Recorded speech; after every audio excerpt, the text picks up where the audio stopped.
Hello, everyone. Welcome to the Neurographica Americas 2019 spring semester. We are here. My name is Lana Shalumov. I'm a certified instructor of Neurographica, instructor and aesthetic coach, certified by Pavel Piskaryov, the founder of Neurographica and this Institute of the Psychology of Creativity. And it's 11 o'clock officially, and I am actually waiting for, I'm going to give it a few more minutes and then we're going to start a very interesting session today. We're having a very interesting topic, the feminine energy of Queen Esther, in honor of the upcoming holiday of Purim. So let's give it a few more minutes. I would like to say hello to everyone. You're welcome to write to me.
Okay.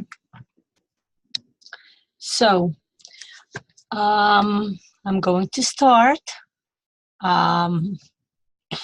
We have a very interesting program ahead. So today we will be discussing and subsequently drawing the interesting drawing in Neurographica. The name of our topic is the feminine energy of Queen Esther. This is a very interesting topic as we approach the holiday of Purim. Purim is a holiday that's usually celebrated in the spring time. It's sometimes celebrated in February. It's a Jewish holiday. It's widely celebrated in the land of Israel, in the Holy Land, and it's very festive holiday. It's a holiday that usually children and adults dress up. They wear costumes, they wear masks, they wear all kind of festive outings, and they I'm going to stop this so you can see me in full length. And it's celebrated by listening to the Megillat Esther, which is a story of Esther, which we will be discussing today. It's one of the most interesting stories in the Bible. And the holiday is also signified by giving each other gifts. Usually people make up beautiful baskets with presents and everything, and they give it to each other. They give it to their family, to their friends, to the community members. It's a beautiful holiday. It's also signified by plays and big parties going on. Everybody knows, like a month, the month when Purim occurs, like approximately 2 to 3 weeks before the holiday of Purim. It is known that people make parties, costume parties, masquerade parties, and invite everybody to come and partake in the festivities. And it's one of the most interesting, one of the most joyous holidays, is precisely what it is. And yet it seems to be so joyous in a physical sense. And it doesn't seem to me like when you see people celebrating, wearing costume, masquerade, it sounds like, oh, it's a nice holiday.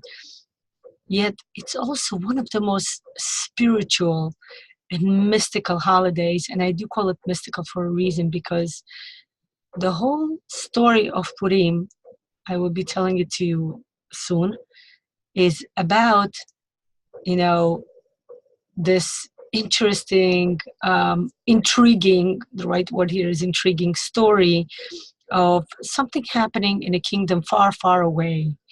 There is a queen, there is a king, there is a,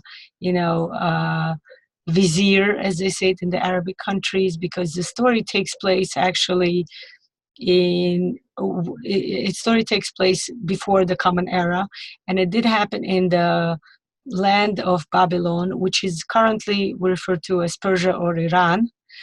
And it's a land where, people were more, more connected to mysticism, I would say. And it's a very interesting story. I'm going to switch my camera now to the paper, because I'm going to tell you the story of Purim and write some things down, kind of schematize it for you, so it would be easier for you to navigate through when you do your drawing, because we're going to have a very interesting algorithm today. It's very unique in a way. So as usually, we start, if you're new to Neurographica, you're welcome to watch the video.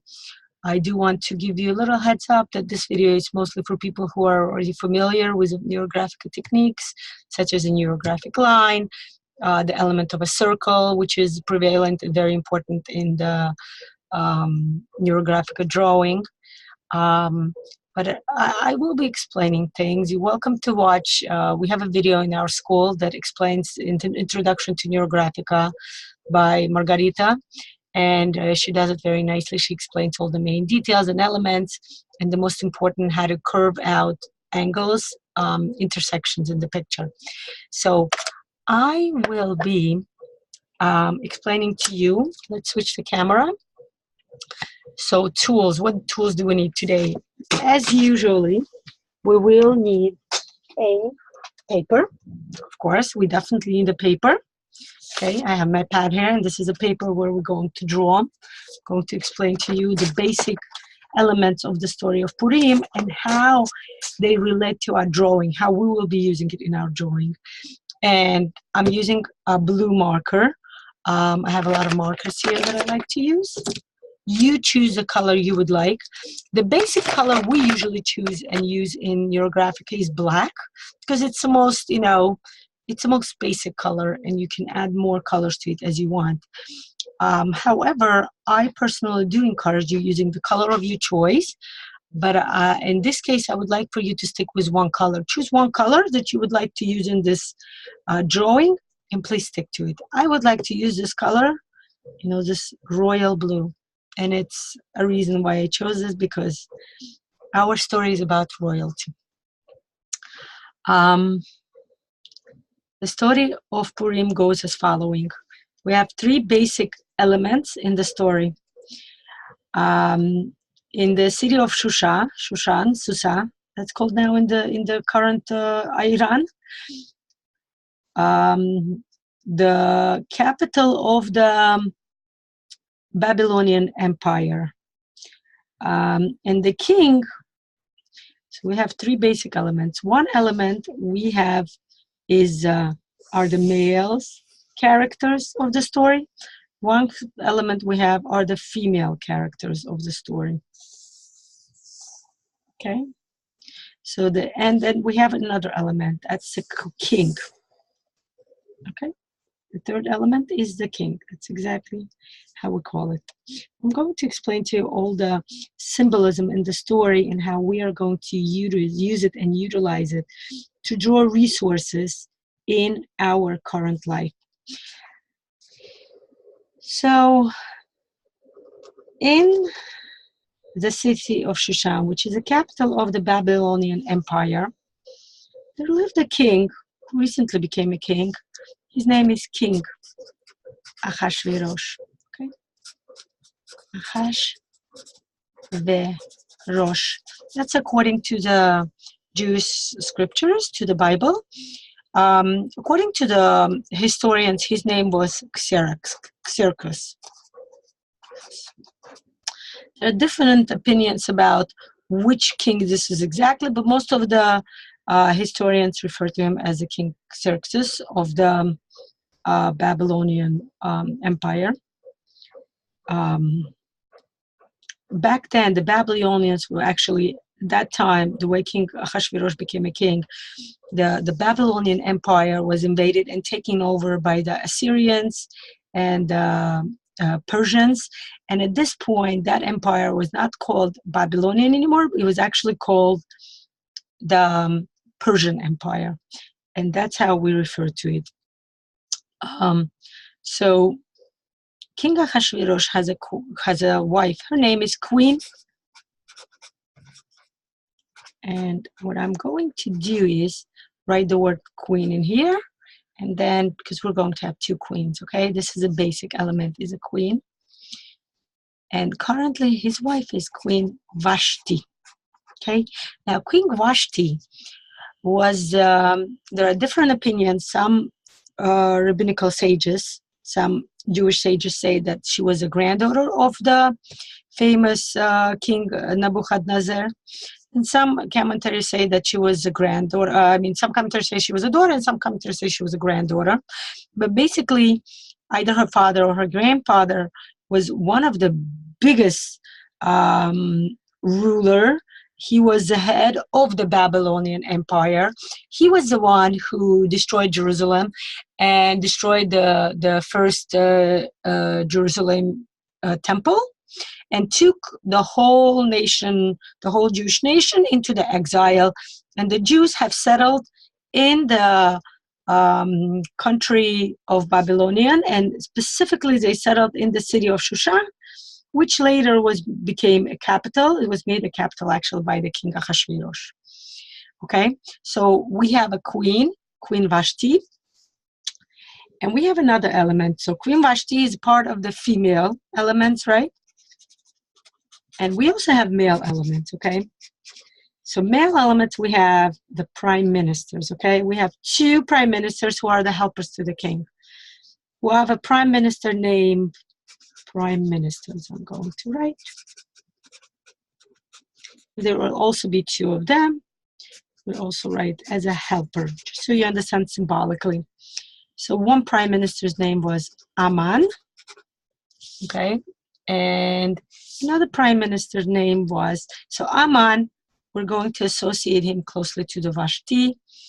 And this is what happened. King Ahasuerus decided to throw a humongous party celebrating his kingdom, the fact that he became a king, celebrating his big position in the country. And the interesting story is that the fact that he married Vashti was one of the reasons was for political reasoning, because she's a granddaughter of a king, Nebuchadnezzar, and as a result, he was able to get his way to the throne, to become the head of the whole empire. And he himself was actually not from the royal background. He himself was, a soldier who became a general, who was so good in achievement in the war that he was, ranking higher and higher in his, in the way he was appointed to the king. And as a result, at the end becomes a king after the previous king dies. So King Vashti is a character, the female character, that is a symbol of, and it was known that she was one of the most beautiful, if not the most beautiful woman in the Persian Empire, and she's referred as such. And it's important to know that she's talked to as being beautiful in the physical sense. So she has a physical beauty. It was actually known that her character, her personality would leave a lot to be said for better.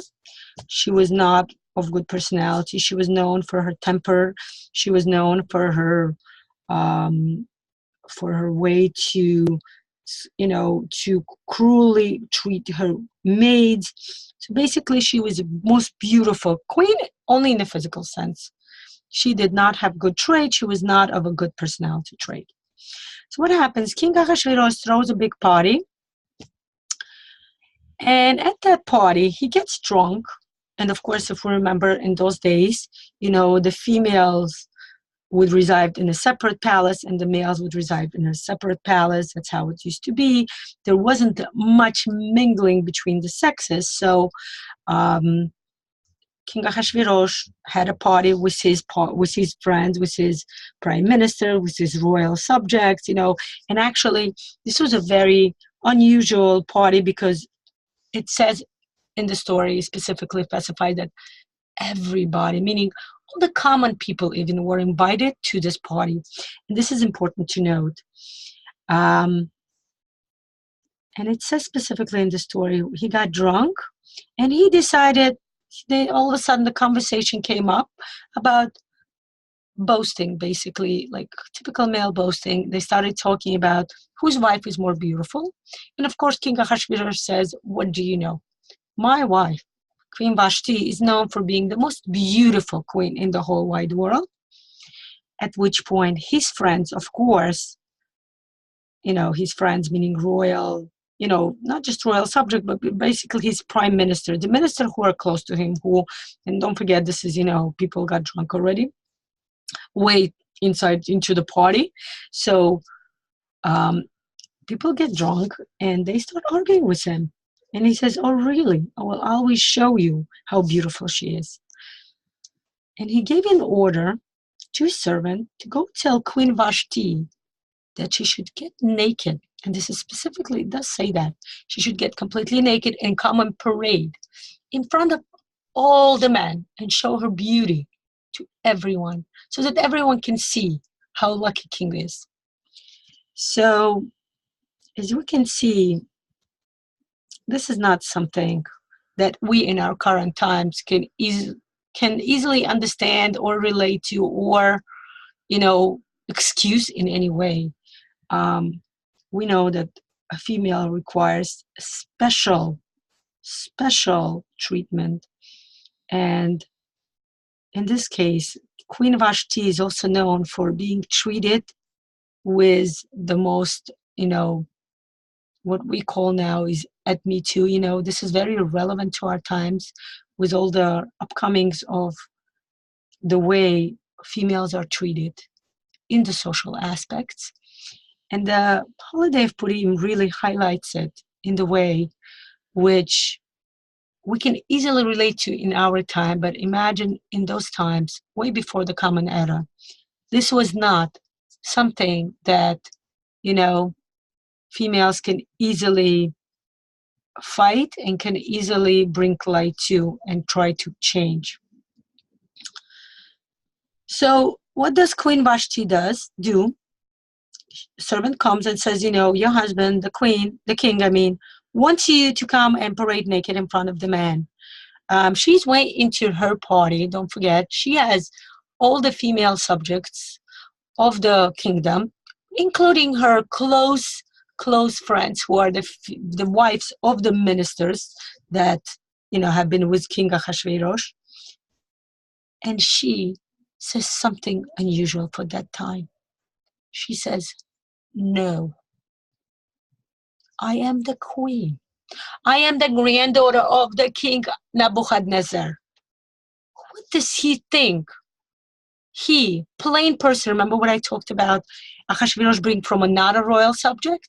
And she says, what does he think? Telling me, a queen from the royal background, to come and parade naked in front of all the men. Not happening. She bluntly refused to do that. And so what do you think is going to happen? The servant comes back to the king, Ahasuerus. Now, Ahasuerus personally loves Vashti very much, and he's very fond of her, and he's very attached to her. Don't forget, she's his way into the kingdom. But what happens here? He's surrounded by ministers, and it specifically says that ministers started making a riot and saying, oh, this is not the way, and listen to the words they use, a woman should behave. according to her husband, toward her husband. A woman must listen to everything that her husband tells her, right? I mean, to us, that sounds like what? When we jokingly refer to it, we say, what are we, in medieval times? This was way even before medieval times. And it says specifically in the story that there was a prime minister by the name of Memucan. And Memucan later changes his name as he rises to the power and becomes Aman. So basically, Memucan and Aman is the same person. And it says Memucan tells the king, remember that she didn't just insult you personally. She didn't insult you privately. She said that in front of all the females of the kingdom. So now remember, now, if you forgive her and say, what's the big deal? She has a right to say no. What's the big deal? I love her. It may be okay in your personal relationship, but you as a king and she's a queen are role models she's a role model for all the women in the kingdom. And what do you think is going to happen? We will come home and then the women will refuse to obey us. Now, she may be from a royal background, but our wives are not. So, you must get rid of her. You must get rid of her. And remembering that Ahasuerus was quite drunk, he followed their advice and signed an order at that specific moment, immediately executing his queen, betrothing her, and beheading her, so that all the women in the kingdom should learn the lesson that no one should disobey their husband. And in fact, they even made a law that says all the women should disobey their husbands. Now remember, our session is called The Feminine Energy of Queen Esther, and we will be getting to Queen Esther very soon. So we can see here what's going on, right? The females, the women of the kingdom. And back then, the Babylonian/Persian Empire was the biggest empire in the world. It specifically says that it's an empire that had included 127 countries and provinces. This was the biggest country, the biggest empire at the time. So imagine the whole empire. You know, it's like saying the whole continent of Europe or the whole continent of America, making a law that no woman should disobey her husband. We can understand, we can relate what capacity this law could reach, how the human rights of women could be violated in the most horrendous way. What happens next in the story? The next day, you know, the queen is executed, the law is signed. Ahasuerus wakes up and he says, please, servant, I have a headache. Please find out. Give me some medicine to drink. And please call me my dear Queen Vashti. I miss her so much. I would like to personally say good morning to her. To which the servant quite shakingly doesn't know what to reply, so calls the minister, who comes and very carefully explains to what happened the night before. King Ahasuerus is stunned. He's completely stunned. He's like, what do you mean? I don't have a wife now? I cannot be without a queen. I am a king, but I need my queen. So the same ministers, including Memucan, say, oh, dear king, we'll have a solution to this problem. Why don't we have a contest? We'll have a beauty contest. Remember how Queen Vashti was the most beautiful? We'll have a contest, and we'll choose the most beautiful queen for you ever again. So we see how it unravels more and more, right? The whole story of treatment of the women. Now the women are the subject, right? They must come and parade in front of the king in all kinds of ways. And I do mean all kinds of ways, meaning including being naked.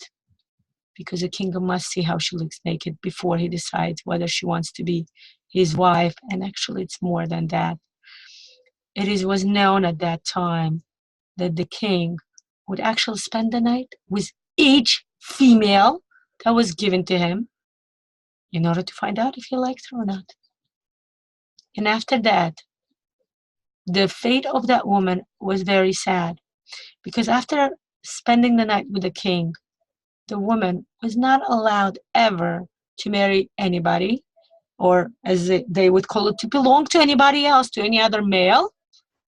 And she would spend the rest of her life living in a harem, which is why I referred in the original when I said like being in an Arabic country, because these are the laws in Islamic countries. Any woman that spends the time with the king cannot ever leave the harem. She must live there. She kind of is his belonging in a way. So it was known that lots and lots of women, this was going on actually for 3 years, and lots of women, I would say approximately about 1,000 of women, every night King Ahasuerus would sleep with a woman, a different woman, and of course he would never find anybody who he would deem to be queen. Now, in the city of Shusha, there was a man named Mordechai. Mordechai was the head of a Jewish community. He's called a Rabbi Mordechai, or we can refer to him as Mordechai. He was the head of a Jewish community, and he had a girl or a lady living in his household. Her name was Esther. Okay. Her name was Esther.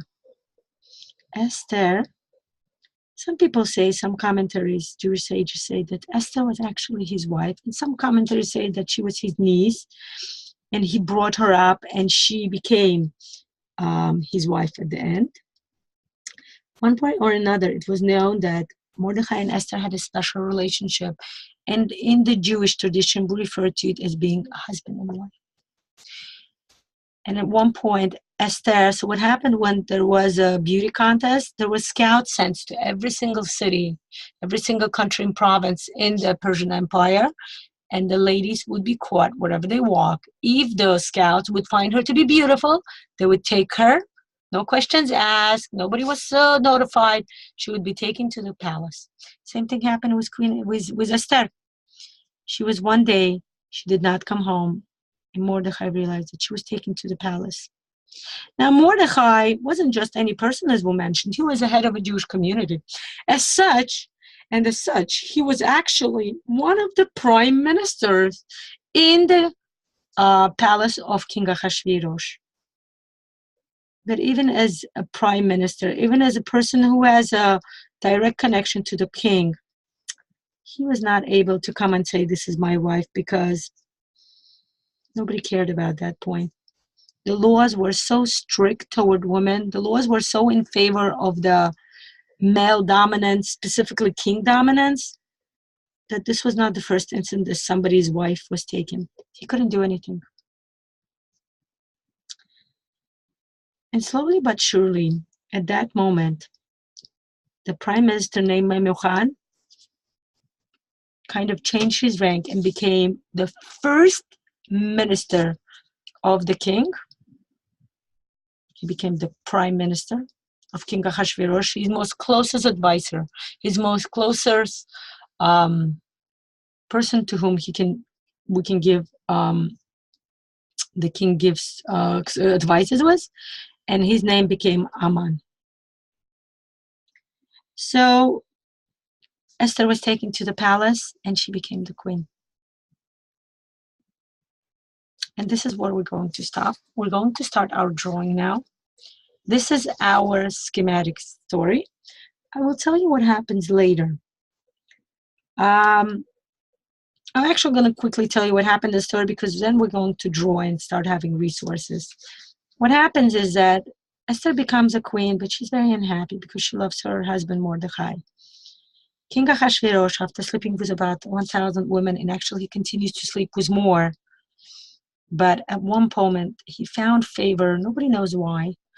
She wasn't the most beautiful woman. She's extremely beautiful, but she wasn't the most beautiful woman like Queen Vashti was. And Nobody knows why. This is a mystical part, but King Ahasuerus found favor in her, and he decided that she has to be he proclaimed her to be the queen. Esther becomes a queen, but she's very unhappy.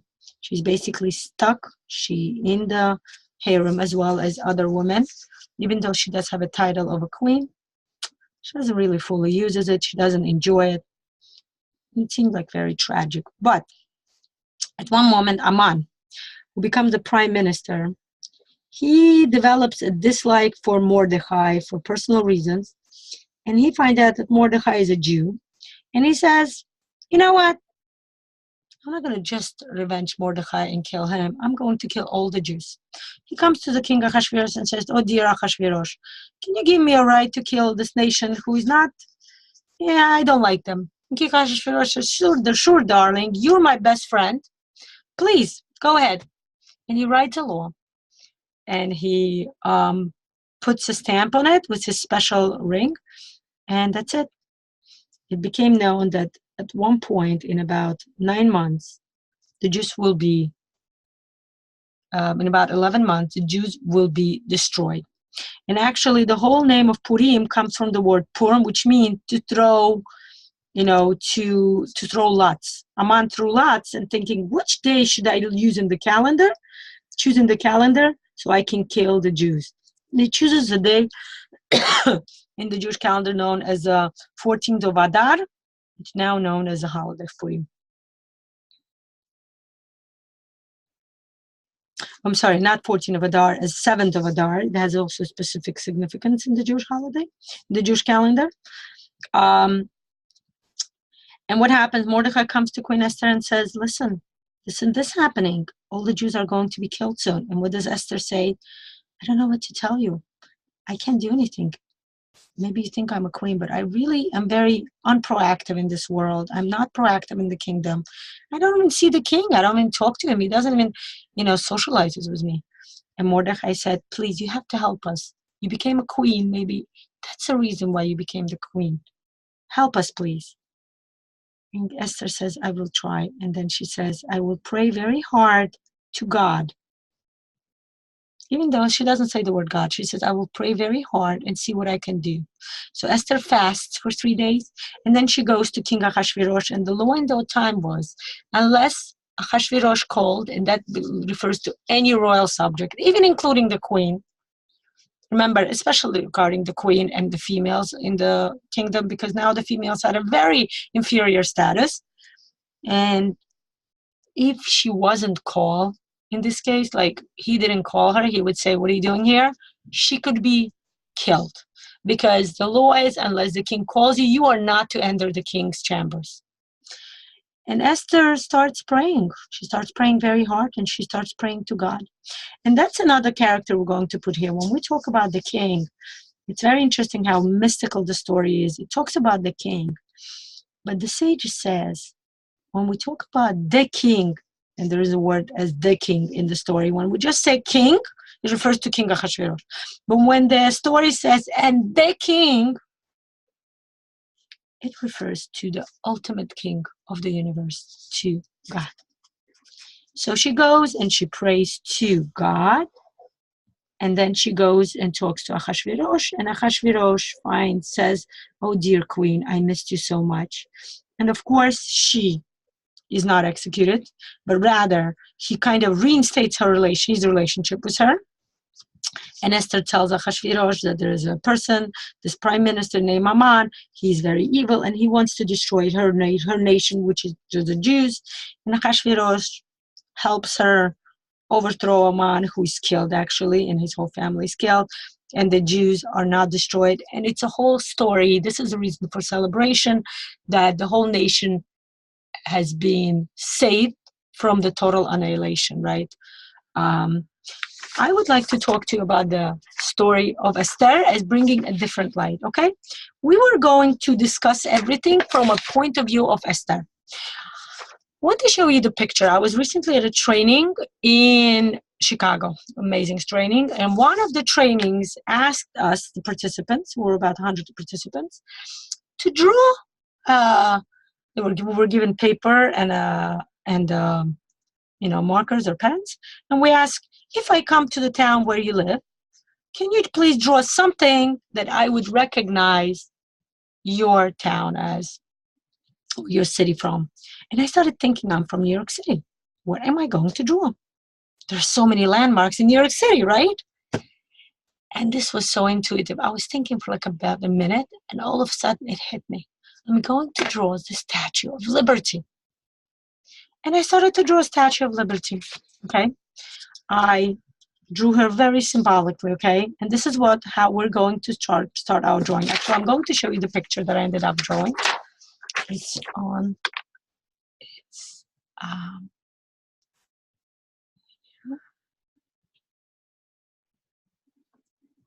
I am going to, 1 second, share with you that picture.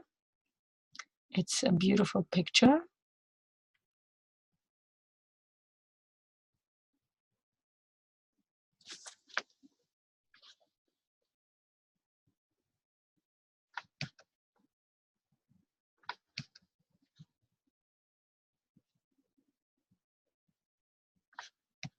This is a picture that I ended up finishing up. I made it a Neurographica drawing, but this is my final picture. But this is what we're going to draw today. I found, after I drew the plain symbol of Statue of Liberty, that was actually a week ago, and I started explaining it to the group, I realized that in my mind, I put them together. I found that to be so connected to the fact that we're celebrating the holiday of Purim. And in my mind, the Statue of Liberty became a symbol for the Queen Esther. Because, Statue of Liberty also wears a big crown. The Statue of Liberty wears this big, beautiful royal gown, which, I'm going to call royal. And that's how I see the Queen Esther walking around. And she has her right hand up. When we will talk about the symbolism of that with a torch, and she has her left hand down. And that's what we're going to discuss now. I'm inviting you to start drawing and getting back. Now, this is what we're going to do, okay? First and foremost, in the picture, we're going to put ourselves. If you're a female, you put yourself. If you're a male, you also put yourself. Because remember, we all have a part of a female and a male inside of us, right? That's how God created us. And so this is a very interesting algorithm that we're going to draw exercise in Neurographica, and it will bring tremendous resources to you. So this is what we're going to do. I'm going to draw myself. This is how it's going to be. A circle. Actually, I'm sorry. I want to make it lower. I'm going to get another paper, okay? This is what we're going to make. Okay. A circle, the outline of a female body, or rather saying a body in a gown, I'm going to draw in the middle of the paper, okay? I'm leaving right in the middle, in the half midline, okay? I'm going to draw a smaller circle. That's going to be her head, right? I'm personally adding some beautiful eyes. I love eyes. Okay, I invite you to do that as well.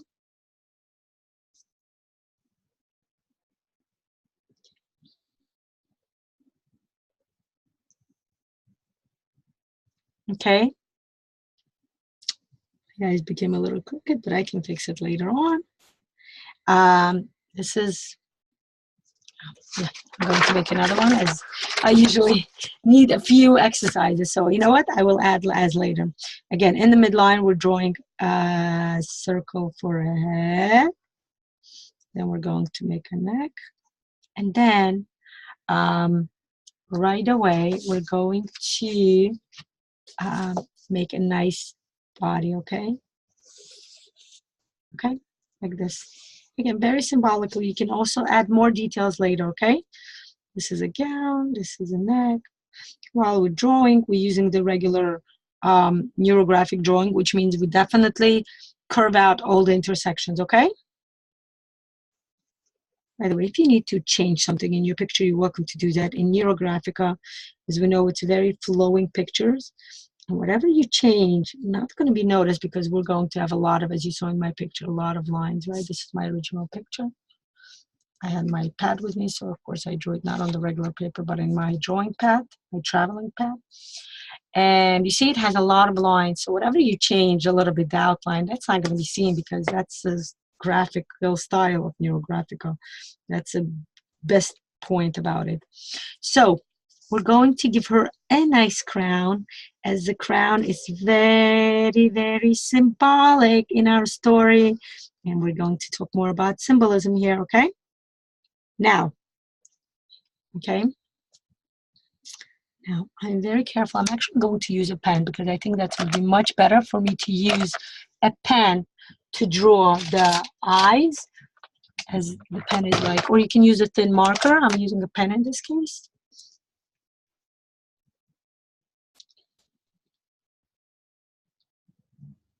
So very careful, okay? Making eyes, nose, and lips, which you can color later on. Pretend you're using lipstick and color any color you want. Right? Here's my Queen Esther, okay? Now, Queen Esther, as I symbolically refer to the Statue of Liberty, because I really find her to be so symbolic of what Queen Esther was, right? Now remember, this crown has lots of sharp triangle endings, so I'm going to curve them out because I definitely would like to neurograph all my elements in the story, as everything we're drawing are a resource to our current life. By the way, as usually in neurographic drawing, please choose a topic for your drawing, okay? Choose something, just find a quest. I call it the quest. What is your quest in life currently? What are you looking for in this picture? My quest is actually going to be, I'm going on a mini vacation with my family next week, so that's what I'm going to draw. I'm going to draw my vacation time in next week. We're going to the water park with the kids, so they're very excited, and actually I am too. So I would like to draw some resources to make sure that we have the most amazing time, going right before Purim, and we're coming back for the holiday of Purim, okay?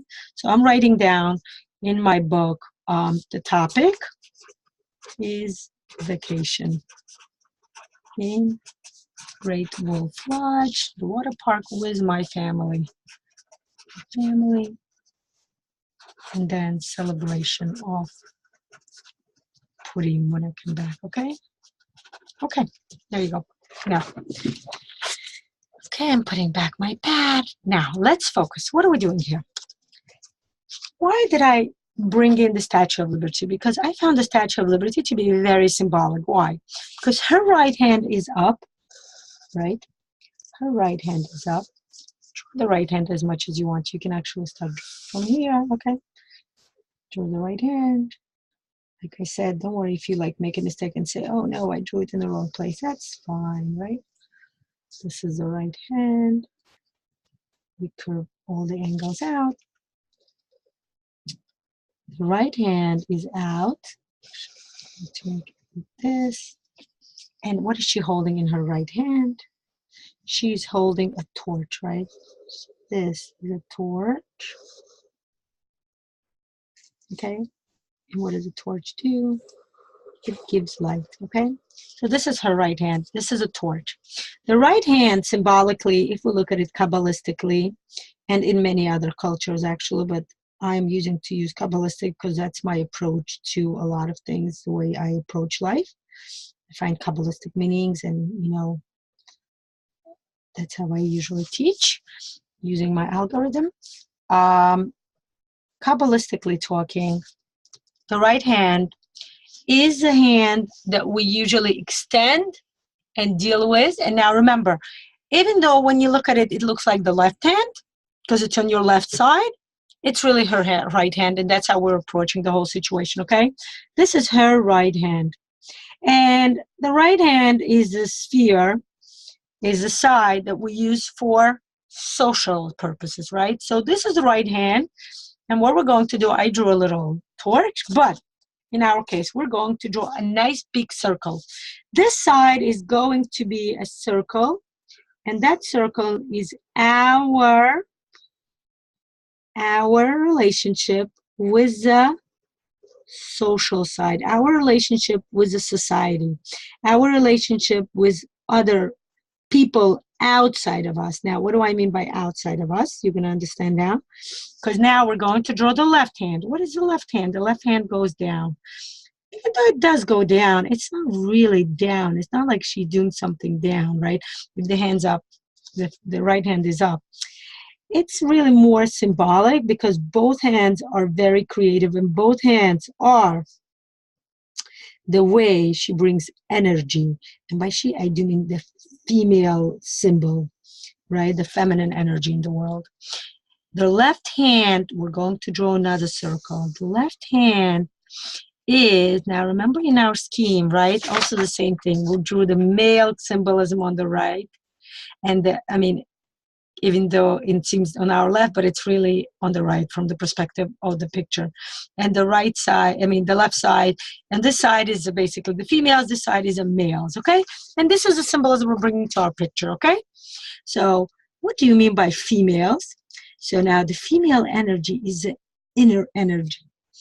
This is the way she deals with herself. And that I will actually include even her family. Look what I'm doing, right? I'm adding neural lines already, right? This is how she brings energy to herself. This is how she brings energy to her family, okay?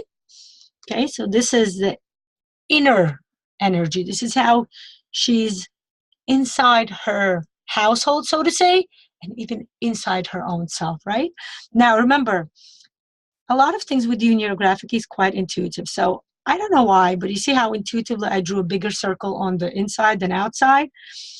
Now I'm going to give you a little neurographic secret. That's usually what people learn in the more advanced stages. Now, I actually, in my personal life, because remember, even though we're talking about basic symbolism, but I'm drawing a picture for myself. So I want some more resources in my life. And I'm looking for more resources in my life in the social sphere, which is the right side. So what I'm going to do is I'm making my social circle much bigger, like this. This is what I'm looking for. I'm currently looking for more, more improvements, more interest, a lot of things in my career, in my work area. And that's what I'm doing. There you go. I made the circle bigger because I'm looking for more resources in this area. Okay. Now, remember our scheme. We're missing one more symbolism, okay? We have the left hand. We'll talk more about it, okay? I will discuss more details what this is and more details what this is. So this is the way we perceive ourselves from the inside, our personal inside, and also the way we perceive ourselves within people who we live with, our family, our spouse, our children, if you're still with your parents, your family members who you live with, if you live with roommates. In a way, it could be also the way, basically this is how you are comfortable. This is how you are home, right? This is the way we are in the social sphere. Career, work, dealing with outside, building your businesses. Now we have one more circle right above the head. What it is, it's the circle of what? Now on her head we have a crown. What is a crown? A crown in Kabbalah, crown is referred to as a keter. Keter actually means the word crown, okay? I'm going to write in both languages, Hebrew and English, because that's a different session, of course, but I just want to let you know Hebrew letters have a very special Kabbalistic, mystical significance. So I want to write them down because I want to use each letter as a resource in my personal life. You're welcome to copy down exactly how I wrote it. It's called keter, which means the crown. What is a crown? Okay, if we discuss what the crown is, a crown is something, even if we go according to, the way people use it in the Eastern philosophy, which is the chakras, right? Chakra is something to the upper top head of the chakra over here. It's one of the most spiritual chakras, right? It's a chakra that connects you directly, the purple, connects you directly to the divine. To, in our words, I use the word God. You're welcome to use your own word, such as universe or divine. In the Kabbalah, we refer to it as Keter. Keter is something, we all have it on our head. Okay, I'm actually going to add something else for Queen Esther. Or better saying, I'm going to call it Queen Lana, right? Because this is my picture. This is me. You're welcome to call this queen your own name. Okay, I'm adding her a beautiful head gown, like queens used to wear back then. Okay. Okay. You see how beautiful this drawing is? The Neurographica drawing is very mystical in that way. I am adding neurographic lines, but to a regular person, they would just look like regular hair, right? You can think, oh, you're adding hair. And I'm doing both, actually. I'm adding hair, and I'm actually, in my picture, I'm actually adding more neurographic lines because in those days, it was customary for a queen to cover her hair with a royal head gown, okay? To make it even more. Okay, so Keter is a crown. It kind of holds and guards that special sphera, the purple sphera, that has a direct connection to the above. The above is the divine. The above is God. Okay, and that's what we're going to draw. Why are we drawing God?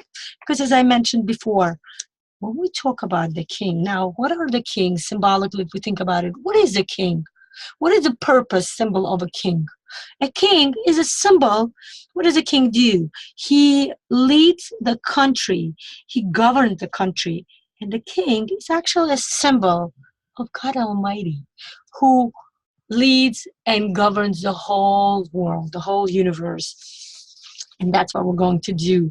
A female energy, it is quite known that it is quite directly, right? Directly goes to the divine. Okay, I'm going to draw the divine. Now, you can either, like this, I'm going to draw a huge, huge, huge part of a circle. Okay, it's not the whole circle because the whole circle goes much bigger than our picture. It's only a part of the circle. I just wanted to show you, okay? Now, you can even go further and discuss whether it connects to any symbolic entities that we see above us. Some people may say it's a sun, and it could be.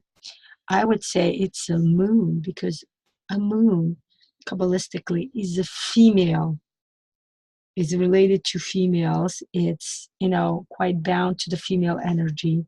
Even the way females are, it's more related to the moon because, as we know, the moon diminishes in the beginning of every moon month and then slowly becomes bigger and bigger until it becomes whole. And that's the middle of the month. And then it starts diminishing again, right? Smaller and smaller until it becomes tiny again. And the new month starts. This is similar to the female energy, to the way we are in the world, right?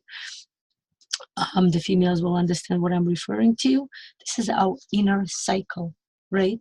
Our inner cycle is become full, whole at one moment, and then at certain time in the months, we become diminished, right? Sometimes even emotionally, psychologically related, we become smaller, right? And then we start gaining our energy back and we become whole. And then slowly, our energy diminishes too. This is very much of a female inner circle. And that's why the moon shines at night. It's a part of our inner side. Remember that left side? It's a part of who we are on the inside.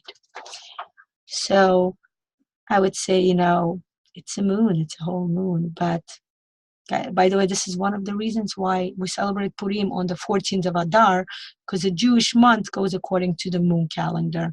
So the 14th of Adar is actually right in the middle of the month when the moon is full and we have a full power, okay? So what I'm going to do, I'm going to draw some neural lines to this power. Actually, I'm going to ask you to,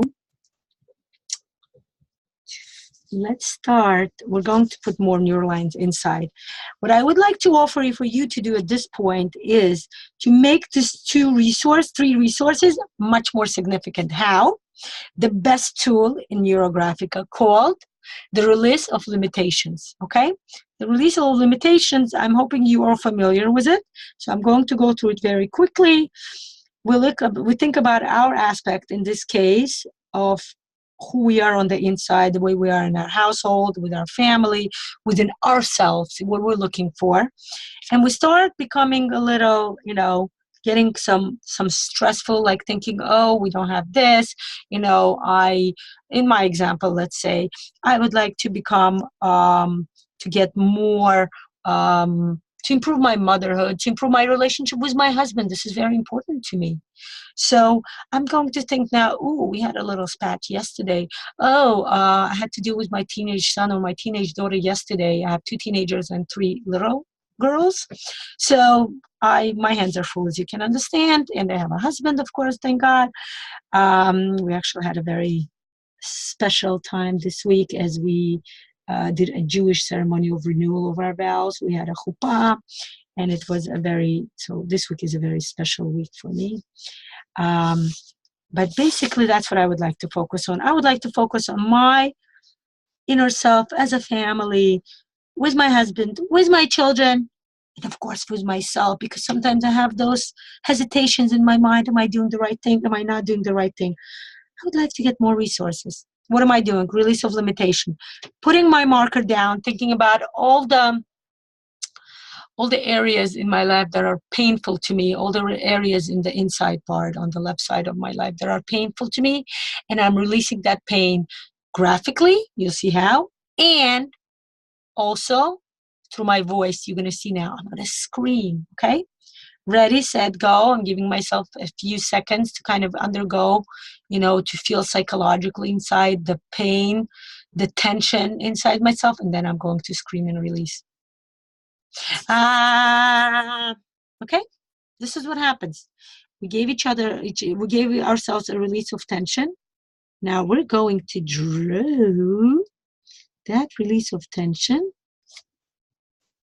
And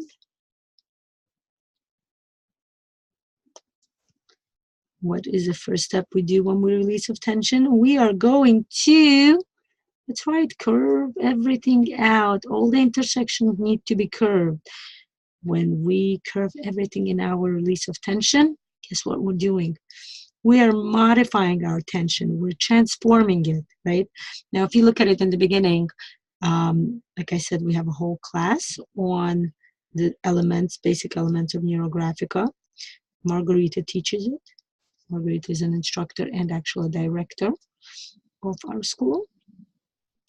And she will talk to you more, but to me, I'm going to explain today as I'm carving out that when we do a throw like this, it looks like something, I'm going to call it what it is, something ugly, something that has no apparent shape. It's like, it's a release of our tension, of our stress. But when I undergo each single line and curve it out, I start beautifying it, talking about the female energy. I start making it beautiful. By the way, I want to go back to the story of Esther. Remember how I mentioned that Queen Vashti was very beautiful on the outside, but she was known to be also very cruel. And by the way, I want to tell you, she wasn't just cruel to, let's say male servants, which she probably didn't have because it was customary back then for females to have female servants. It was known that she was very cruel to her female servants and to other females. She was very arrogant. She basically, honestly, was not a very good personality. But I must commend her on the fact that she definitely did become a symbol of a female power crushed down, right? Because with her execution, the females in the whole empire became basically subjective to their husbands, to their husbands, basically, what do you call that, temper, you know, to their husband's like mood, because now the husbands do whatever they want to. And it's important to know that Esther, on the other hand, is known for her beautiful treatment of people. So that's an important note, right? So it's interesting to know this while we're drawing the left side, because the left side is who we are on the inside. And it's important as we're beautifying our throat that it's just as important it is to be beautiful in who we are on the outside. It's so important for us to develop good character traits. We call them midot in Hebrew. In the Jewish philosophy, they're called midot. It's important to note, how do we treat other people? You know, how do we treat other people in our surrounding? How do we treat our husband? How do we treat our children? And most importantly, because this is where it all comes from, how do we treat ourselves? How do we feel about ourselves? Do we love ourselves? Do we talk to ourselves? Do we give ourselves encouragement and say, it's okay. If I made a mistake, things happen. Don't worry about it. It will be all right. And this is important, you know, to give yourself time to meditate, do something you enjoy doing for yourself. In this way, help yourself become a better human being. So you can become a better human being to people around you, right? To people you love, your husband, your children, your parents, your siblings, your cousins, your best friends. You know, even though it sounds like best friend belongs to the right side, to the social sphere, we all know, as females especially, we have some best friends that are more like sisters. I personally don't have a sister. Any sisters? I have a brother, thank God. But I want to tell you, when I grew up, I had cousins who were like sisters to me, who live far away from me now. But, you know, I have friends now who I feel they're like sisters. And we talk together and we share a lot of things together that females share with each other. And this is important to note, okay? So we transform our inner self, okay? Ready? I'm going to, you know what? We will be drawing some more lines later on, okay? We will be making more neurographic lines. Now, if you would like, I encourage you to do the same thing with your social sphere, okay? Start thinking, put your marker down like this, make a dot, and start thinking about where exactly in your life do you feel the need to improve. Let's say in my case, I'm going to talk out loud, right? You guys can think about it, meditate about it.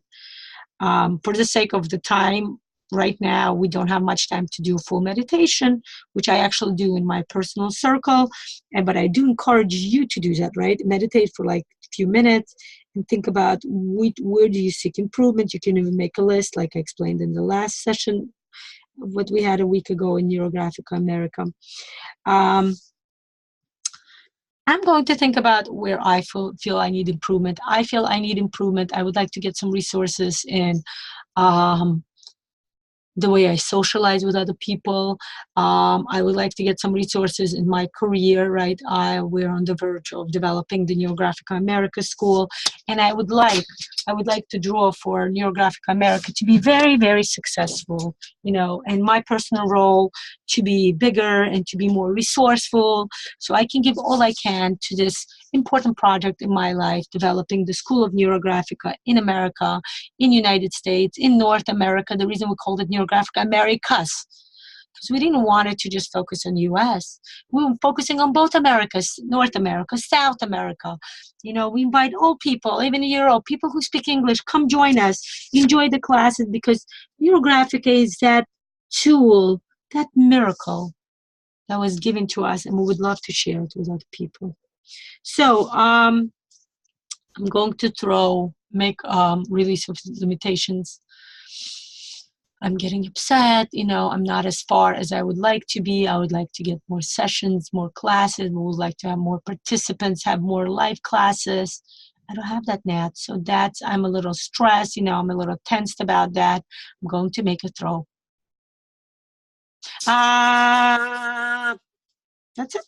Made a throw. Now exactly what we did before, okay? Curving everything out, going through the whole line, and making it more beautiful. You see now the throw is very like, what is it? Right? Some kind of like, it's not even like fully drawn. I'm going to go through the whole line, and by the way, what I'm doing when I'm talking out loud is what I encourage you to do when you do this in the privacy of your home. While you're undergoing the curving transformation of your graphic, inside kind of, this is a release of, limitation, release of the stress. You really should meditate. I'm encouraging you and inviting you to do that, to imitate and think, where do I go? How do I achieve this part in my life? Remember how we talked about improving ourselves in the previous part? So this is where we're going to talk about, because that comes first, right? The personal part comes first, interpersonal comes first, and then intrapersonal comes. Where do I use the resources in my personality, in the way I am with myself, with my family, and use it to improve my intrapersonal relationship, my relationship with others, with the society, with my friends, with my colleagues, with my professional, what do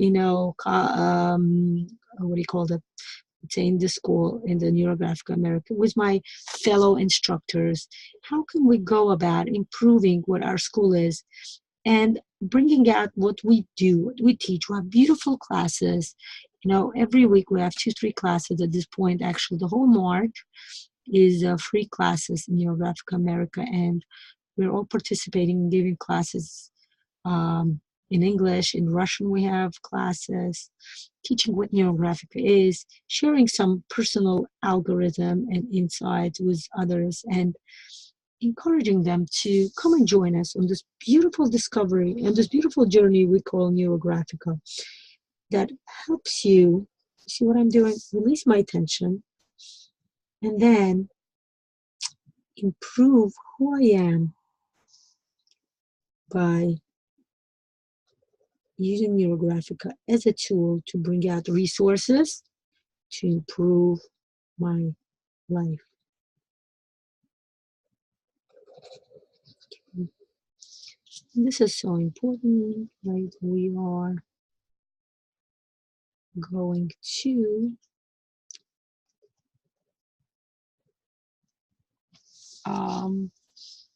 think about it. This is usually the time when you can have some insights, some ideas may pop into your head about, I can do something like this, or this is an interesting idea to try to increase my career, my business. Like I said, the transformation doesn't just happen on the paper. The transformation happens in your head, in your heart, in all spheres, and of course, spiritually, which is going to be our next circle right here, right? We're going to do a release there. Basically, what we're doing is we are transforming ourselves in all realms, right? Who we are, okay? Personal sphere, social sphere, and now we're going to get to the one of the most important in my life, and I believe in everybody's life, the divine, the mystical, because the whole story of Purim is very mystical. This queen dies, and we know she's not a good personality. And this person, Aman, becomes a prime minister, but he's evil. He wants to use his personal, feelings to destroy a whole nation. And, come on, this is not the way we react in life, talking about improving ourselves. If you have a problem with somebody, you figure it out. You don't go destroying the whole nation, right? It's not how we do things in life. And, and all of a sudden things change around. I actually did a class yesterday on the other aspect of the holiday of Purim called masks. We wear masks, right? And this is what's happening. Everybody here wear masks, right? Vashti wears a mask. She's the most beautiful woman, but really on the inside, she's not so beautiful. Prime Minister Aman wears few masks here. First, he's Memuchan, and he seems to be like very devoted to king, but really, he's using the royal friendship to get his personal gains. He becomes Aman. He changes to a different mask, but the inside is still the same person who is very corrupt, who wants to use everything the king does, the personal friendship with the king for his own personal gains, And then we have King Ahasuerus, who also wears a mask, right? He's this person who is not from a royal background, and he wears a mask. He wants to feel like he has royalty in him. He wants to feel like a king. But really, what does he do? He sleeps with different women every single night. Imagine sleeping with 1,000 women. I mean, that's not something, a person should ever undergo to. Um, it's a subject for a different session, of course, but making love to somebody is one of the most beautiful ways we connect to, and here we come, connect to God, right? So it's important to be able to relate to somebody, find that one person who you can have love with, whom you connected to, and this way you connect yourself with the divine, with God. So the reason I'm talking about the divine here is that it seems like when you read the whole story, it feels like somebody's orchestrating the whole story, right? It's like a puppet show. It's actually very customary during the Purim time to have shows everywhere. People put on costumes and make plays. It's it's called Purim Spiel, which means the play of Purim, right? People take this basic story of Purim and bring it to, let's say, current times, bring it to different times, bring it to different eras, and played out, bring out the beauty of the story, where we know that people are playing roles, right?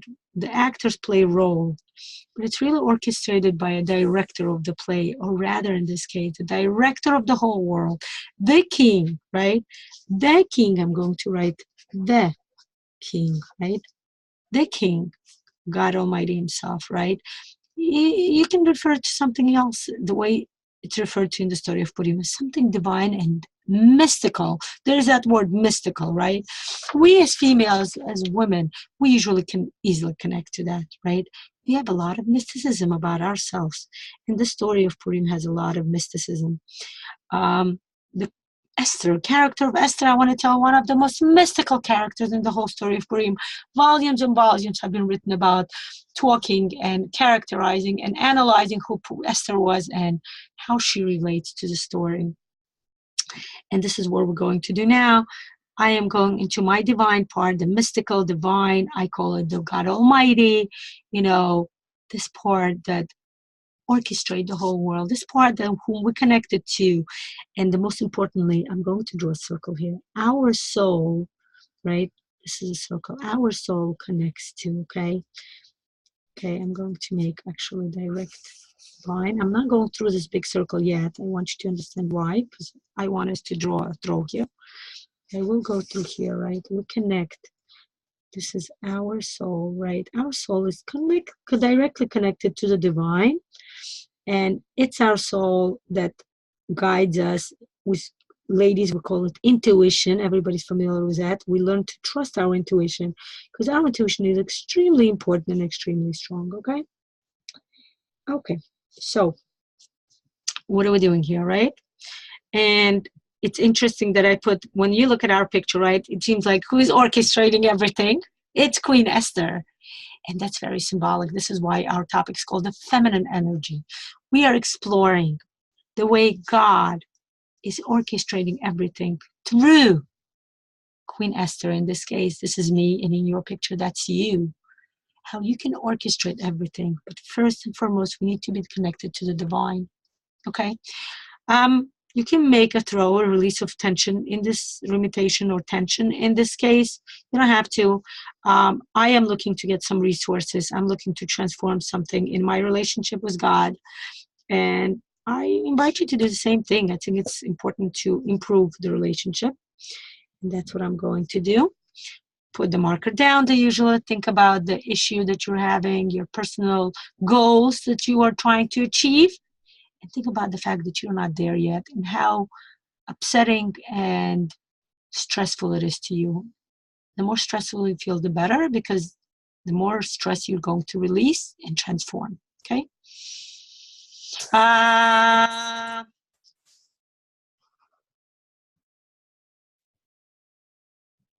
Okay. Same thing. We are circling everything out and we are transforming. We're meditating. Okay? We're meditating about what is divine in our life.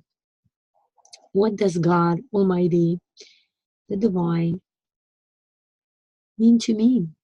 Where do I stand in my relationship with God? Right? We talked about relation with ourselves and with others. What about God? Where am I? Where do I stand with my, remember where it goes? Soul. Am I where I want to be? Or I would like to be somewhere else. I would like to have more achievements in life. This is very important to analyze, to think over and decide, what are my goals? We all have goals. I mean, no matter how successful we are in one sphere in our life, right? Many spheres, but I'm talking about, let's say you choose one sphere and you say, oh, I'm very successful in this. That once you start thinking about it, you realize that you would like to be even more successful. And I want to tell you, that's a human nature. That's the beauty of how God created a human being. We have something we call in Hebrew ratzon. Ratzon is a wish, a desire. A human being is made in the way where no matter how much we have, we will desire more. And that's an important part, because by desiring more, we're going to seek constant improvements, seek constant modifications, seek constant change. Change is good. We all know that change is always good. Sometimes it seems like change is not good because it doesn't always go changing as we see it at the moment for the good. But if at that point, and there it comes to that point, if we start believing that if God gives me a chance for this change, that means it's for my best.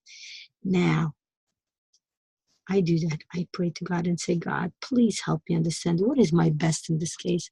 How do I open my heart, open my eyes, open my heart, open my mind, Keter, open my soul to understand what is the best in this situation for me. First and foremost, what I would like to talk about it is gratitude. We say, remember how I said, think about the sphere where you're most successful and say, thank you, God, for that. Give gratitude. That's number one step for everything. Give gratitude. Thank you, God, for giving me life this morning. Thank you, God, for giving me health this morning. Thank you, God, for giving me food this morning. Thank you, God, for giving me roof over my head. It's a cold weather outside, and I'm sleeping in a nice, warm house. Thank you for that, God. I don't sleep on the floor. I personally don't like sleeping on the floor. I sleep in bed. Thank you for that, God. I'm wearing a new, beautiful sweater today. Thank you for that, God. Gratitude. Important to develop gratitude in yourself. And then you start thinking, I'm a human being, which means I am desiring something else in my life, God. And then you have a conversation with God. Say, God, I am desiring to have more clarity with you. I'm desiring to have more relation. Now, I'm talking about that because I'm in this circle, right? In this part of my relationship. Now, you can do the same thing when you do your social sphere or your personal sphere, right? You can talk to God and ask him for whatever you want. I'm telling about my relationship with the divine, with God. I'm saying, God, I would like to seek more clarity with you. I would like to seek something that's called emunah in Hebrew, which means faith. I would like to have more faith that everything you do, even when I undergo something that's like hard and requires effort on my behalf and requires, thinking, do I want this? How do I do this? Please, God, give me strength to undergo that effort, find strength to do the effort, and then add me some clarity. I want to be able to understand where am I going. This is so important, right? Because sometimes the past takes us in a way where we don't know where we're going. The light is hidden in our life, and we're like, I don't know where I'm going. I'm going this way, but I'm not sure I should be. And we have what? Hesitation. That's right. One of the main enemies of the inner self is hesitation. When we start hesitating, am I doing the right thing? Should I be doing this? Should I be doing that? And this is a time when you say, God, please give me emunah, give me bitachon. Bitachon means security, right? Give me security in knowing what I'm doing. My path is the right path. And that's important. Now, you see how we transformed all three areas in our life? we're going to add some neural lines here, okay? You do the flow. There's actually a whole class how Margarita had a flow, neurographic flow. It's in Neurographica America's group. You're welcome to watch it. So you're welcome to do the same thing. Add a flow to your picture. And the flow is very significant because flow signifies and shows how, which energy, where do you seek energy from, okay? Now, I'm going to show you my example and use it in your life, in your personal way. I'm going to, for me, I'm looking for flow, resources from the divine toward my personal life, toward my social life, and toward myself personal, right? Whether it's being beautiful on the outside and beautiful on the inside, okay? And remember what we're doing in Neurographica, we draw lots and lots of circles. Circles are very important resources. You, by the way, welcome to draw squares, because squares are stability. So if you seek stability in any one area of your life, I am personally going to actually draw stability in the personal life. I'm looking for stability. Now, I am not going to draw a square in my social life. And by social life, in this case, I specifically mean career. I'm not sure yet, I may add a triangle in this life, in this area, because I'm looking for growth. And just be very careful when it comes to triangle. Just in case you don't know, this is a very it's a very sharp symbol in our life, in our visual graphic life, in the way we draw in Neurographica. We're very careful when we draw a triangle, specifically when we're looking for more energy, but we have to be careful because triangles has three sharp ends, so we have to be very careful. We have to know. It's very important to take the class called Modeling Neurographica that discusses all three shapes and how they relate to each other and how it's important to draw one shape in one case and another shape in another case, okay? I'm going to add a few circles in myself, right? I feel the need. Now, look what I'm doing. I drew a circle, but I want to put a few neurographic lines through it. You see what happens? The circle is empty, it's just a circle, but once you put a neurographic line through it, it becomes charged. It becomes full of energy and full of life and full of love, right? Because I'm seeking love, and that's what I want to do. I want to draw some love in my life, okay? Now, I'm going to draw some circles in this picture, okay? In my personal life, I'm drawing out some circles. Like I mentioned, I'm going to make some squares because I would like some stability in my personal life. I want stability in my relationship with my children, in my relationship with my husband, with my brother, with my family members. It's very important for me. I'm seeking that relationship, that need to fulfill. I would like to relate to them in the best possible way. I am drawing a circle here. You see, it's actually a circle. I'm just kind of like bringing it out. Very interesting session. Again, even though we have some elements in here, I would like to bring out some neurographic line, charge my circle, make it alive, make it, acting resource. I want this resource to start acting in my life, give me serenity, give me relationship, give me positivity, give me love and life in my family relationship, right? That's my husband, let's say that's my kids. We don't have much time, so what I would suggest, you can draw each of your kids here, let's say. You can draw your family members, siblings, if you still live at home with your parents, draw your parents here.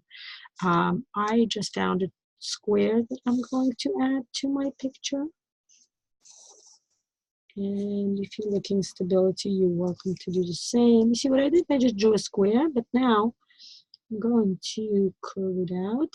And by curving it out, I would like to show you how we can relate to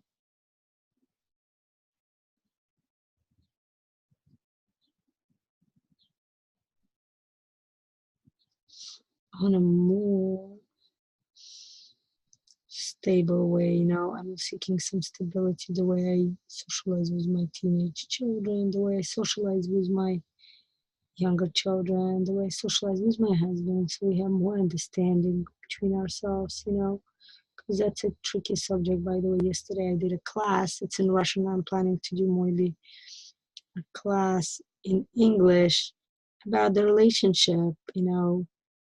I would love to share it with you guys, with Neurographica America participants, because I think it's very special what we do here in Neurographica America, and I would love for you guys to get more resources from us, become more successful in life, and we would like to help you do that with the use of this amazing tool called Neurographic. Okay, so you see I made a square here, right? This, okay, there you go, a circle, another circle. Okay, now let's add some resources to this, the social sphere. Okay, I'm calling it, actually I'm going to use a smaller circle of my career circle. Okay, add circles to it. So resource, remember, every time we add a graphical shape, we curve it out, because we want the resource to come into our life in the most harmonious way. And that's what happens when we curve things out, right? We bring harmony, we bring things in our life, but not in a harsh way, using, you know, the sharpness to get in, but rather using curveness, meaning harmony to get in. Okay, add more circles. Thinking I'm gonna add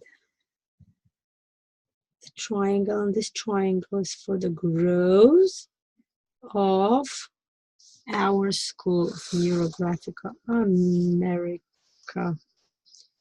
We're excited. We're going to start next week actually offering classes in the basic, called Basic User in Neurographica. Next month in April, and in May we'll start offering classes. And I'm very excited to invite you all to it, because it's truly is exciting for our school as we start to unravel, start offering classes and bringing more light, contributing to the United States society, to you as a person, to you as a society, and helping people achieve everything they need in life by using this amazing method of Neurographica. Okay.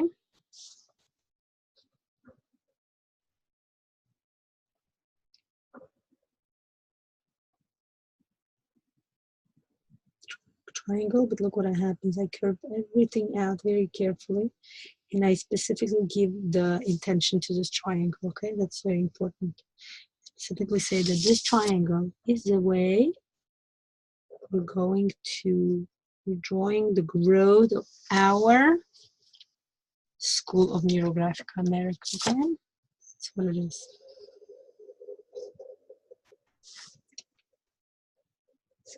Bigger and bigger, and maybe it will get even bigger than this circle, right? Neurography is already taking over the Russia, Europe. It's so popular in many countries in Europe, in Israel, in Germany. It's extremely in France. I mean, all the countries in Europe now have Neurographic America. They use it, they learn, they practice successfully.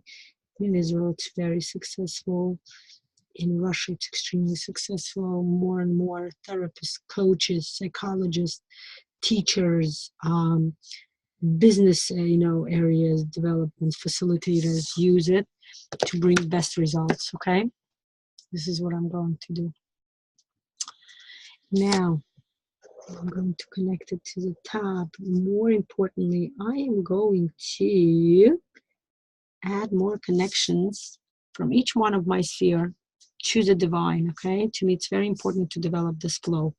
So I'm taking the top and going like this. Okay, now the reason why we talked about feminine energy, I want to specify here, is that in the story of Purim, it was Esther who, remember how we talked about Vashti, and with Vashti, the story of Vashti when she was executed, started the area when the females, the women in the country were being treated very unfairly, very very biased against, right? If you're a female, that's it. You're subjective to your husband. You don't have much of a choice. You don't have much of a voice. And what Esther did, she changed everything, right? First and foremost, she changed the relationship. And that happened actually. Here's the story one, Haman, the prime minister, decided he wants to annihilate all the Jews. That's when Esther became more proactive. She realized that her role as a queen is not being fulfilled, and God made her a queen for a reason. This is very important for us to realize in our personal life, that a lot of things, we get resources from God, from the universe, for a reason. We have to think very carefully. Are we using our resources in the right possible way? If you know how to, make beautiful dresses, are you using that resources? Basically using the resources that was given. She became a queen, but she wasn't sure what to do with it until the threat came. And that's when she became more proactive and realized that it is up to her to change the role of women in the country. And by the way, she did that. She reinstated her relationship with her husband, and it says that after she went to see the king, and there is a mystical part to that, because a lot of Kabbalistic sages say, when it says she went to see the king, it wasn't just talking about King Ahasuerus. It was actually reinstating her relationship with God. Remember, all of a sudden, she was taken from her loving home, her loving husband, Mordecai, and thrown into the palace to become a queen against her own will, right? And as you can imagine, I think that kind of put a strain in her relationship with God. I would absolutely imagine that. She was able to change that relationship. So it says that when she went to see the king, it talks more also about the king of the universe, which is God Almighty. She changed her relationship with God. That's an important part to note. She improved her relationship with God. She realized that God put her in this position for a reason, that she needs to use this resource. She has special powers to use this resource to improve the lives of many, many around her. She developed a relationship with her husband. She accepted King Ahasuerus as her husband. And she learned to love him. She found qualities in him. And this is something that we can relate to in our relationship, in our family, with our spouse, right? With our partner. She found that she can relate to him. He is a good human being. I mean, all human beings we know have good in them, right? We just have to look for it. This is the lesson which she underwent to when she started being more proactive, rebirthing, so to say, recreating herself as a queen. She became a queen back then, right? She wasn't a queen much more. She was a factual queen, but she wasn't acting like a queen. She did nothing to improve the status of anything or anyone in the kingdom. She improved her relationship with King Ahasuerus. She improved her relationship so much that she started explaining to him what women are. And after that, there are changes in the kingdom. And new laws are enacted where husbands have to respect their wives, ask them, act accordingly. And I want to tell you, in the Jewish philosophy, there are specific laws about how a husband should act toward his wife. Very specific laws. This is very important to note. And that's why actually Esther, the role of Esther in the Jewish history, in the Jewish philosophy, is very high. She is treated as, a prophet, and she was a prophet, Remember how I said she improved her relationship. She started talking and improved her relationship with God. She became a prophet. She realized, and this is a turning point in the story, she realized that by improving her relationship with the king Ahasuerus and with God, She's destined to change the story, the history, or her story in this case. And she did. I want to tell you, she had a son who was the future king of Persia. And he was a very notable king because he gave the rights to the Jews to return to Jerusalem, to the land of Israel, and to subsequently build the second temple, which in Jewish philosophy, in Judaism, the temple has utmost significance. The temple is basically a house for God. This is where God dwells in the world. Kabbalistically, just so you know, the temple was built in exactly the same spot where God Almighty created the world. So it has a very huge spiritual significance. Imagine, it's a known fact that one of the most visited tourist spot in Israel is the Kotel, which is Western Wall, the pride of the land of Israel. And I want to tell you, it's not just a landmark for the Jewish nation. It's a known fact that it's a landmark for all the confessions, right? For the Christians, for the Arabs, for even people who study Buddhism and yoga. They go to Israel. For them, it's a very holy site because this is a site where God created the world. Imagine thinking about that. This is how life on earth has started. Imagine how significant energetically, what kind of resource could you gain going to that spot, talking to God? It's boom, really so resourceful. That's why it's a known place for everybody to go there. People go there, people pray, people, leave notes. It's a known fact. People, in my surrounding, whenever somebody goes to Israel, they say, if you want to leave a note at the Kotel, you're welcome to pass it to me. And it's so significant, to leave something you have written at the Kotel, a personal, favor to ask, a personal desire, a personal conversation with God in the holy spot. So going back to our story, Esther recreated herself as a queen, as a wife, and of course, subsequently, one of the most important roles a woman has in this world, right? As a mother. She became a mother to this amazing, amazing son whom she brought up. And being in touch with both her feminine and masculine energy, she was able to bring up an amazing king. He was known to be a very good king. And this is very important to note. I mean, this is what we're trying to achieve in our algorithm. What are we achieving? We are achieving bringing out the best of us in all spheres so that we can be a resource to someone else, to something else in this world, and ultimately be a resource to God Almighty so that our potential as a human being of our soul, the reason why we came to this world, can be fulfilled by acting, by working, by bringing light. And this is where we'll talk about the light. Remember I talked to you about the torch?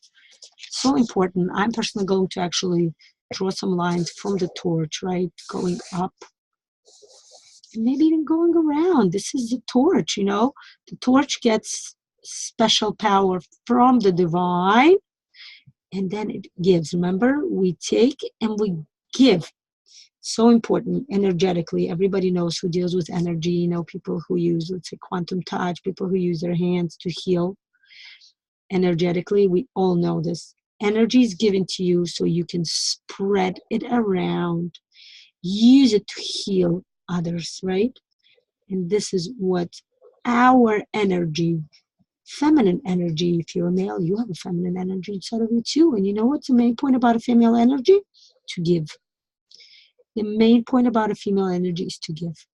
The male energy is to take, to receive the energy from God, from others. And female energy is to give, to share that energy with everybody else. Okay, and this is my flow.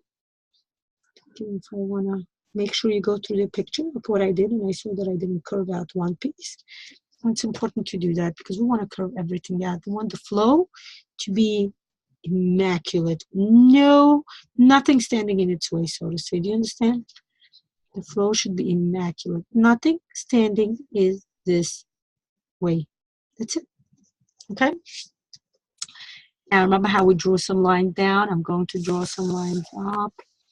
I am going to draw some lines. Thinking maybe I'll draw a line going through Esther's hands, like this, through the heart, around, and going to this hand. So my personal resources can affect the way I act in the social sphere, in my career, in my relationships with others, friends, community members, authority figures. It's important to know, right? Because king here is an authority figure, prime minister here, right? The male part is an authority figure in a way.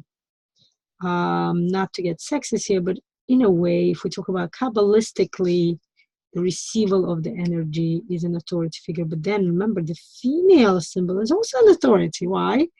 Because like I mentioned before, females' energy is to give, to share. That's an authority figure, right? In the household, mommy is an authority figure, right? You better do what mommy says, right? So that's an important part. Here we go. Adding more lines. I would like to add some more flow, some more energetical flow into my session. Now, people, I am going to wrap up. You're welcome to finish this later on. I'm giving it a few more. We have like 15 minutes, let's say, because my class is for 2 hours. I'm going to show you what happens in our flow. Okay. If you, by the way, want to add more circles to the picture, you're welcome to do that. Circle is a resource. It's a miracle from God. It's a natural resource. Welcome to add them to your pictures. Add more circles. Bring more resources. Treat yourself to something special. I am going to finish up because I usually take my time to color. Usually finish the composition. I need some time. I kind of regenerate myself, give myself some meditation time, and then I start bringing color into it because bringing color is a very creative part. So in this case, in my original picture, the face of Esther was clear. Over here, I kind of drew something. And that actually can be another source. You can start drawing through the nose. So you can bring some resources to your, nose, the way you smell, the way you breathe things, You can add a circle. Here, I'm going to actually make a circle here around the mouth and the nose, the whole breathing and, the mouth and the whole, even the neck, the throat. You can add some circles to your eyes, and that's a resource for being able to see clearly in life, right? Add clarity to life. So that's important. Okay, it's important to note. Okay, there you go. Right, I added. Looks funny, but actually, no, it doesn't just look funny. It looks like she's wearing a mask. I'm going to draw a nice mask here. Esther here is going to wear a mask because it is a holiday of Purim after all, right? So you're welcome to do that. I'm connecting the eyes. There's a big deep Kabbalistic meaning in that too, because there's a whole Kabbalistic session on connecting the two circles and making an infinity sign. And that's connecting the male and female, the masculine and the feminine energy inside yourself, and making the infinity, which is creating godliness, divine inside yourself. So that's an interesting. Okay, I just gave her a mask. Nobody can recognize her because that's what Esther is. We can't recognize her, right? She changes different masks, she's different stories, but then she ultimately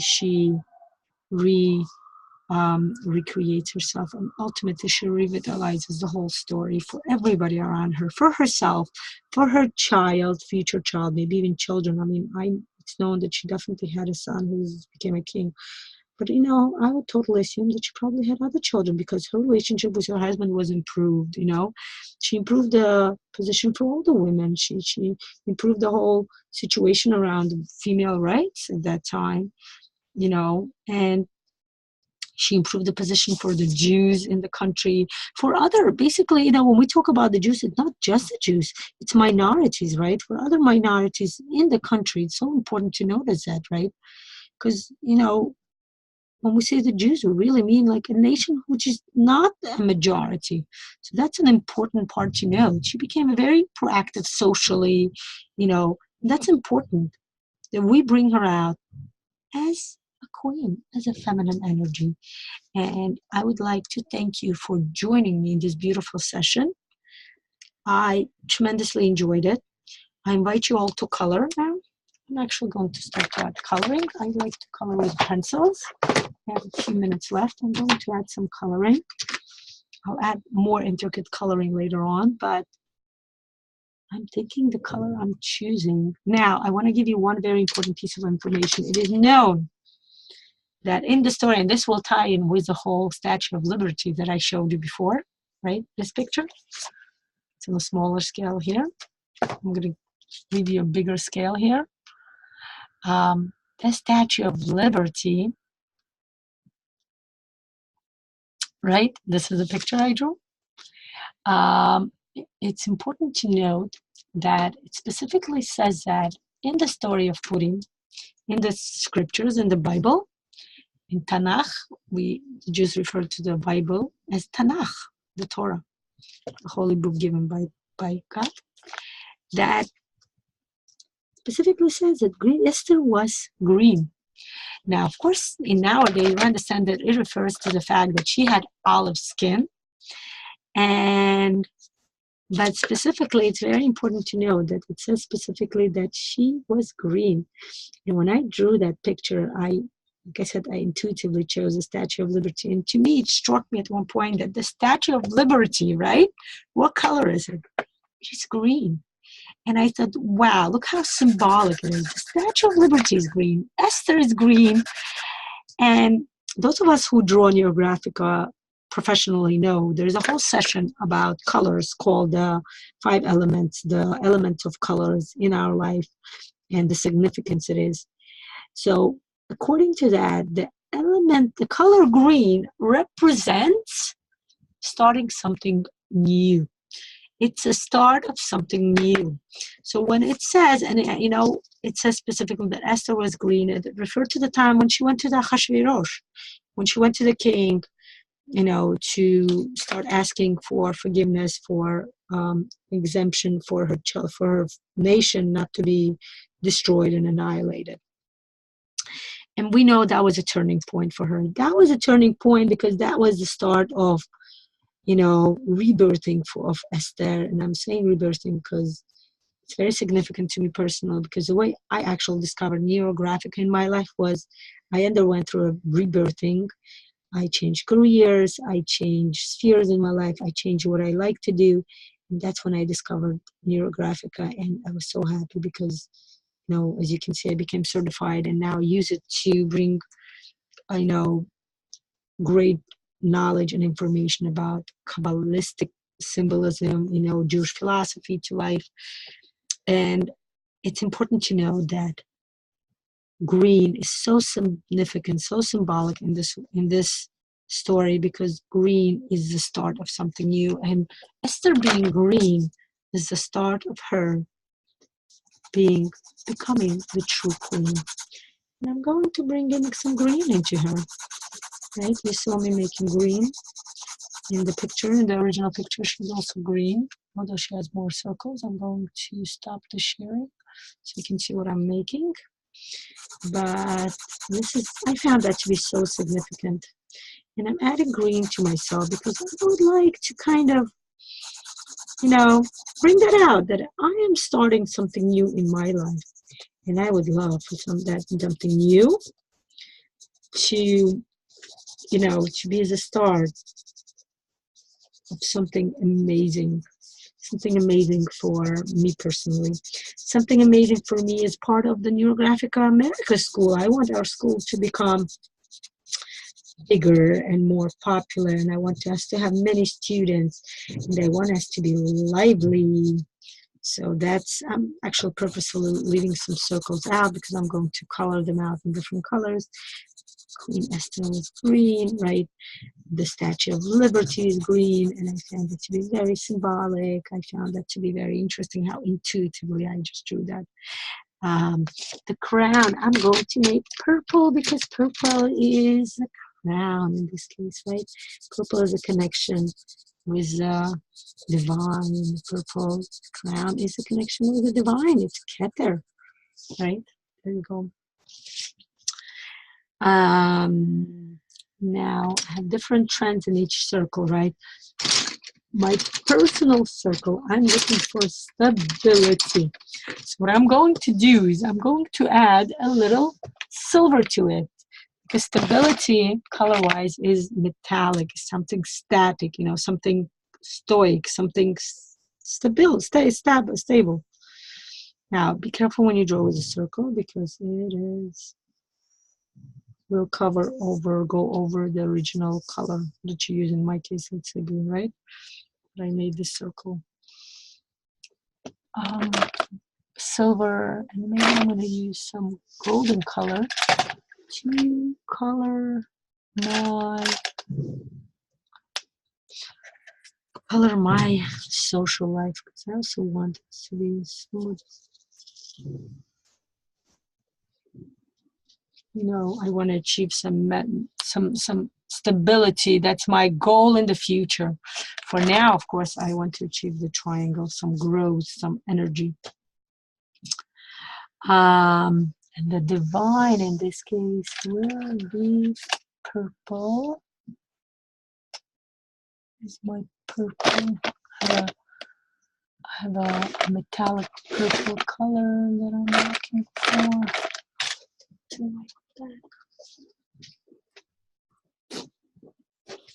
Carry a bag full of markers, as many neurographic instructors do. You'll probably relate to that if you're watching me as a neurographic instructor. It's truly amazing. Voila. Okay, part of the divine is going to be purple metallic. There you go. Actually, we can make her green metallic. Okay, maybe I'll add later. Now, think about your color schemes. Let's say the social status for me. What am I trying to achieve? I'm trying to achieve some movement. So I'm going to make it like reddish, orangish. You know, it's important for me to add this color.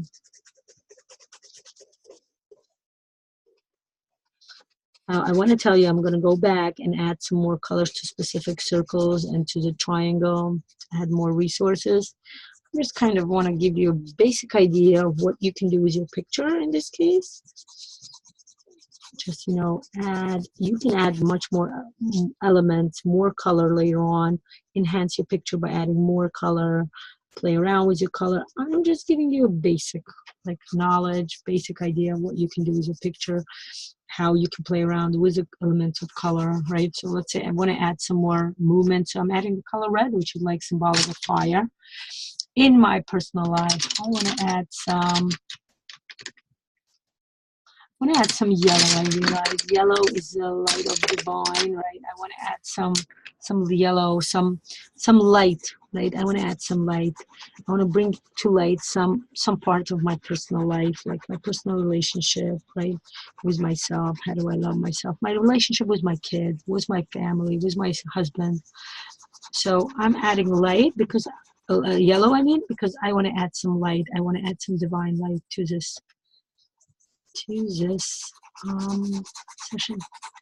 section. Now, what am I doing with my divine part? I'm thinking probably purple. To me, that sounds like the most logical. Though you're welcome to use other color. You can add orange if you want to enhance it differently. I am kind of using purple. I feel the need to use purple. I feel like it's important for me to bring it out in a purple way. So more purple here. I have a whole bag of markers and pens that I carry with me. There's any chance I find to draw, I do that. And everybody in Neurographica know what is the first thing we do when we have a chance? We draw. We doodle. We do everything we can to use our right as a freestanding citizen in the world to draw. Of course, I'm being a little comical here, but we do get the gist. Okay? So. Okay. So I'm going to add this purple. Like I said, I'm doing it very generally. I will go back to the picture later on and bring out the more, where's my sharpener, huh? My sharpener for some reason it's strange. Oh, here it is. Okay. Sharpen my pencil. It was one of my favorite colors, so yes, it does become dull quite often and quite quickly.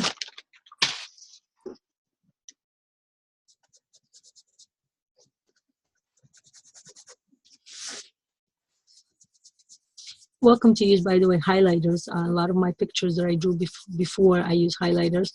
I have a need to use markers, and by the way, that does, to use pencils now, and that do change. You know, I go through phases like everybody else do. At one point, I only used highlighters. Now I enjoy using pencils because I would like to get a more subtle color in my drawings. I experiment with different colors, like I said before. I'm going to show you something. I'm going to use two colors to color the divine. They're both purple, but they're different shades of purple. This is a pencil I use for this. You see, it's a different purple. It's more reddish purple, more pinkish than this one. So what I do is you can go over it and enhance this purple, adding a different hue to it, you know. It's a whole, you know, session on colors you can do. So we can sharpen it. We are finishing our session. I invite you to join me for more Neurographica America classes. Please draw a picture. We will be very happy to see it in our group, Neurographica America. And I will be happy to personal comment, to give you some support, to tell you what you can ask me some questions if you want. Please join us for more classes. We're offering more free classes in March, and in April we're offering free and paid classes. If you want to be to take the official class and become certified in basic user, basically learn the basic elements of Neurographica, you're welcome to do that. I will add more elements here. My green was very light. I'm probably going to add more green to myself, aka Esther. Right, I'm adding a different hue of green. You see, it adds a different, scent to it, which is very important for me to do.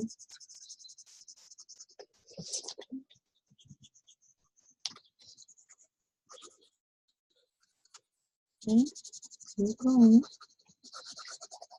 I am drawing very quickly. When I usually coloring very quickly now. When I usually color myself, it takes me more time. I do it more meditatively, just so letting you know, okay? And what you can do here is I'm going to show something interesting to you. You can highlight the mask on Esther's face, which I'm going to do. Like I said, there's a lot of mystical and divine in the story of Esther, how she achieved everything, how her feminine energy was able to unravel. And I want to bring that out by drawing a mask and by showing that, you know, we all wear a mask. But inside ourselves, we have one thing. We have our soul. And our soul is connected to God. And it's so important to notice that. And that's what, you know, we all wear a mask, but we're all connected. We have a deeper inside self, which, you know, we work on and we develop and we relate to each other. So there you go. Okay. Add more elements to your picture, color it.